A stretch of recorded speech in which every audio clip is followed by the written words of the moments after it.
Olá, ele trabalha num dos mais importantes grupos de comunicação do Brasil, o Grupo Globo, onde é líder de formatos do esporte. Também é professor de jornalismo digital, jornalismo de dados e gestão de negócio digital dos programas de graduação e pós-graduação da FAAP. Formado em jornalismo pela Universidade Presbiteriana Mackenzie, é especialista em inovação e mestre em processos midiáticos, tecnologia e mercado. O projeto Memória, 20 anos do curso de jornalismo do Mackenzie, recebe hoje o jornalista Rafael Isbarai.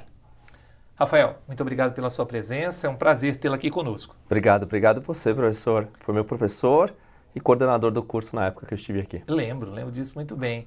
Por que você escolheu fazer jornalismo? Tem uma questão, acho que muito peculiar para a minha geração, acho que para algumas outras gerações posteriores à minha, que é o interesse pelo futebol. E o interesse pelo esporte. Desde da sexta ou sétima série, eu sempre quis ser jogador de futebol. Achava que conquistaria essa chance em algum momento. Tentei por várias oportunidades e não consegui nenhuma delas. Misturado a isso, eu já tinha um interesse muito grande, obviamente, por esporte e por escrever.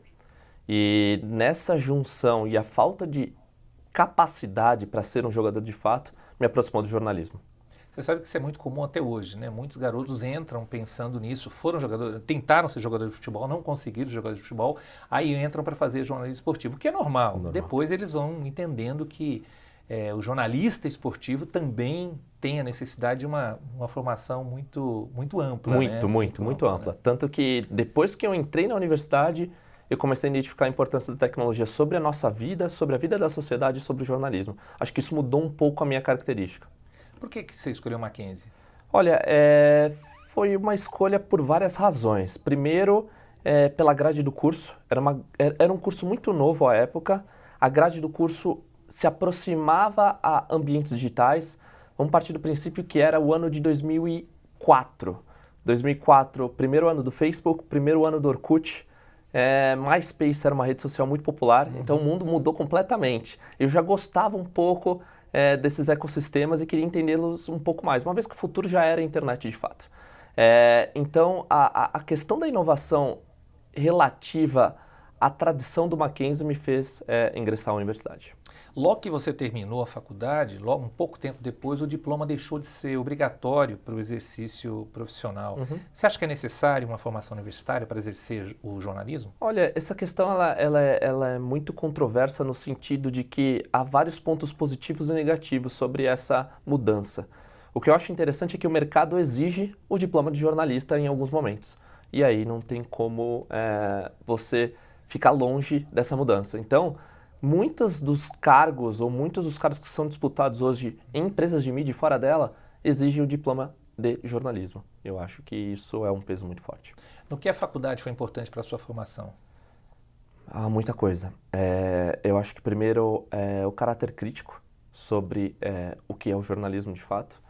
Eu acho que os professores, muitos dos professores já completa-se 10, 11 anos que eu me formei. Muitos dos professores eu encontro ainda aqui na universidade. Então, a preservação desse corpo docente ele é muito importante, faz com que você tenha uma continuidade sobre o trabalho. Acho que a questão relativa às disciplinas digitais me amadureceram um pouco mais cedo em relação a outras universidades, porque eu acompanhava a grade do curso das outras universidades. Então tem alguns pontos assim bem interessantes. E eu acho que essa formação multidisciplinar, o Mackenzie tem uma questão aí muito interessante de você conseguir captar ou pelo menos conhecer várias outras áreas para no futuro, depois da universidade, você buscar um caminho diferente. O que você destacaria nesse período de formação? Eu acho que as disciplinas relativas à tecnologia. Eu lembro que eu tenho um blog que já existe há 14 anos e ele começou aqui no Mackenzie. Se não me engano, no terceiro semestre, aula de jornalismo digital, que não se chamava essa disciplina de fato, né? Engraçado que a época era jornalismo digital, ciberjornalismo, jornalismo online. Cada grade de curso tinha um nome diferente. Eu acho que essa disciplina mudou um pouco a minha percepção, porque eu comecei a estudar mais além da universidade. E aí eu comecei a entender mais as outras coisas. Então, o impacto da tecnologia sobre o jornalismo me fez amadurecer um pouco mais cedo. O teu blog é junto com outro jornalista, que foi também nosso aluno, o Cauã Taborda, que também trabalha um pouco nessa área. Essa amizade se fez na universidade. Exato. O Cauã é do mesmo semestre do que o meu, mas em salas diferentes. Eu já tinha começado o interesse por um blog, à época o blog era o que as redes sociais são hoje, e o Cauã também já era uma pessoa muito próxima à tecnologia, tanto que os primeiros estágios dele foram em empresas voltadas à tecnologia, cobrindo tecnologia. O meu caminho foi inverso, eu comecei no esporte. E essa aproximação da tecnologia, de interesses em comum, fez com que a gente conversasse, a gente nem se conhecia, e aí a gente criou esse blog que dura até hoje. Bom, esse é também o papel da universidade, né? Sim. Não é só a sala de aula. Sim. Você fez algo além da sala de aula, digo, além desse trabalho que você fez com a Coan, como pesquisa ou extensão? Sim. Durante a universidade, eu fiz curso de especialização em cinema na USP por 1 ano e meio. No meu primeiro ano e meio de jornalismo, eu fiz 1 ano e meio de cinema. Mas eu comecei a estagiar em esportes no portal IG em 2005, no meu primeiro ano de faculdade. E aí eu não consegui mais ter tempo. Aí eu parei o cinema, continuei com estágio, continuei com jornalismo, junto com o blog, e comecei a fazer alguns cursos menores de jornalismo esportivo. O que mudou do jornalismo de 2008, da sua formação, até os dias de hoje? Nossa, muita coisa. Primeiro, acho que a estrutura mudou um pouco. O local do qual nós estamos aqui, em 2008 não tinha. A tecnologia mudou absurdamente. Vamos pensar em 2008. 2008 era 13 anos de internet comercial no Brasil, 4 anos de Facebook. O Facebook não tinha chegado no mercado brasileiro, o Orkut era a grande rede social. Cobrança de conteúdo online era uma coisa que não podia se falar na internet. Era uma ofensa, porque tudo tinha que ser de graça. A internet era de graça. Não se pensava ainda em modelo de negócio e como o jornalismo se financiaria na internet. Os equipamentos, a própria tecnologia, né, hoje a capacidade de uso de dados, mas uma coisa que é engraçada que eu destacaria é que em 2008 podcast e newsletter, que são coisas muito fortes hoje para o jornalismo, já existiam, só não existiam na velocidade que nós temos hoje. Nós vamos falar um pouco mais sobre essa questão da velocidade, um pouco mais dessa parceria, porque inclusive o teu projeto de TCC e de pós-graduação vai nesta linha, tá? Mas a gente fala sobre isso no próximo bloco. O projeto Memória Jornalismo, volta já.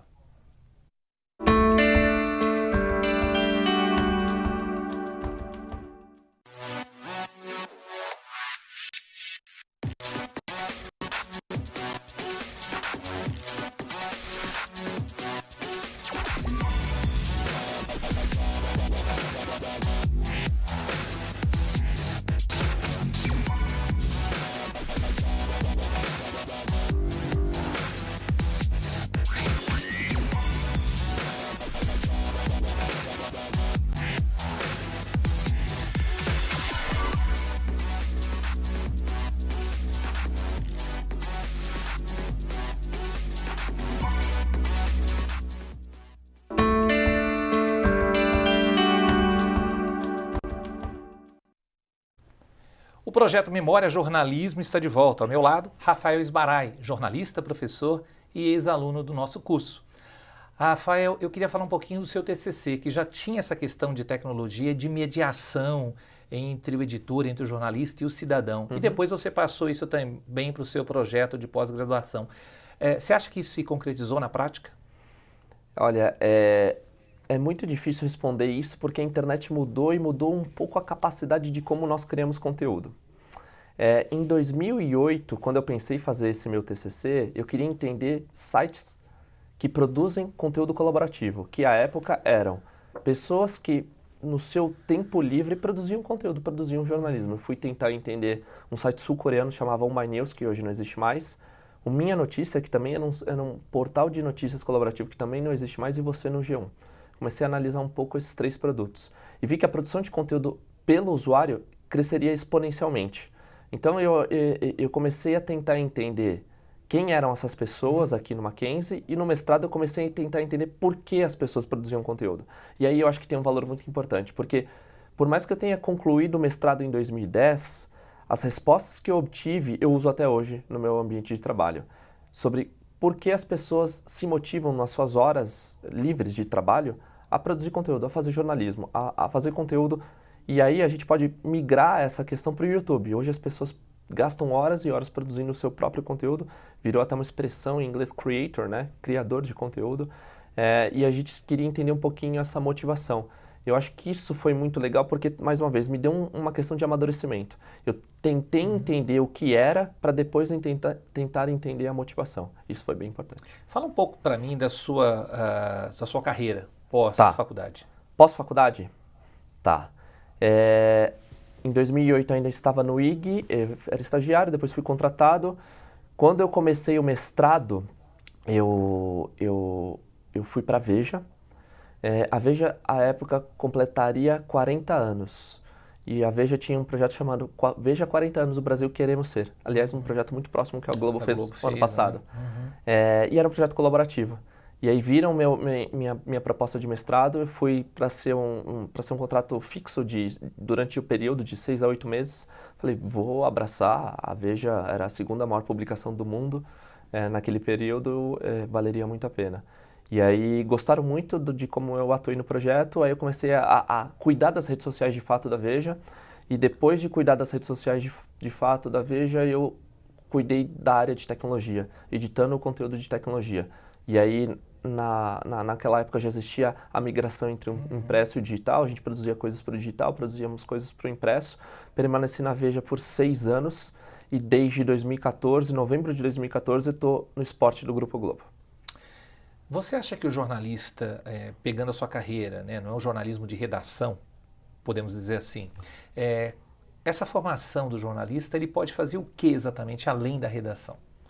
Além da relação, além do jornalismo empresarial, essa coisa mais por trás do processo. Eu acho que tem muita coisa, né? Eu acho que temos uma capacidade muito grande de interpretação de fato, somos curiosos, somos inquietos, são características muito próximas a quem inova. Os inovadores geralmente têm essas características. Eu acho que tem um ingrediente, talvez seja novo para o jornalismo, apesar da gente usar com frequência essa questão, que é número. Eu acho que o universo de dados, aliado ao universo da tecnologia, permitiu que a gente fosse para várias áreas distintas. Então, o jornalista hoje está numa área muito mais próxima de comunicação do que a própria do jornalismo, que está menor. Eu vejo muita gente fora do campo jornalístico de redação trabalhando com Big Data, trabalhando com análise de sentimento de rede social, trabalhando com gestão de comunidades em rede social, trabalhando com conteúdo em outras empresas que não fazem jornalismo, mas precisam produzir conteúdo para sobreviver, para ter uma marca. Então, tem alguns pontos ruins em função dessa queda do jornalismo sob a ótica de receita, mas, por outro lado, abre tantos outros campos para a nossa profissão. Em relação à questão do desacreditar o jornalista, como a gente tem visto alguns líderes mundiais fazerem a questão da produção da fake news, isso afeta muito o trabalho do jornalista? Eu acho que pelo contrário, só mostra força. Se tanto o incomodam, mostra força diante da sociedade, diante dos políticos, né? A gente tem que sempre questionar o poder vigente. É um dos grandes papéis do jornalismo. E o jornalismo precisa ser livre, precisa ser universal. E se há um incômodo por parte desses líderes, é porque ele ainda é muito forte. Ele é um mediador ainda da sociedade? Eu acho que ele é um grande mediador, mas não só um único mediador. Acho que a sociedade tem um papel muito importante, graças à tecnologia, sobre essa questão. Para que ele chegue a esse patamar, o que ele tem que fazer, o jornalista? O garoto que quer entrar no jornalismo? Olha, ele precisa fazer bastante coisa. Eu acho que hoje ele precisa ter uma visão crítica muito forte, ele precisa ter um amadurecimento em rede social muito forte. Não ficar falando coisas que você jamais falaria em público. Eu acho que tem uma questão peculiar aí, só para você tentar entender como é que vai ser o futuro, aprender programação. Eu acho que, saindo um pouco dessa questão de visão crítica, de liderança do jornalismo, eu hoje, estudante de jornalismo, aprenderia programação. Isso, para mim, não sai da minha cabeça. Você consegue passar isso como professor? Exato. Na FAAP, eu dou uma disciplina chamada Jornalismo de Dados, em que a gente dá princípios básicos de programação no terceiro semestre.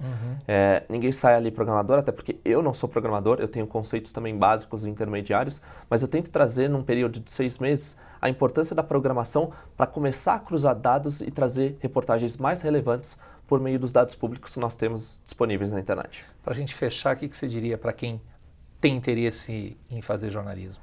Olha, eu acho que primeiro tem que ter a paixão por escrever, a paixão por conversar, a paixão por se relacionar, mas sobretudo a paixão por tentar mudar e mover o mundo.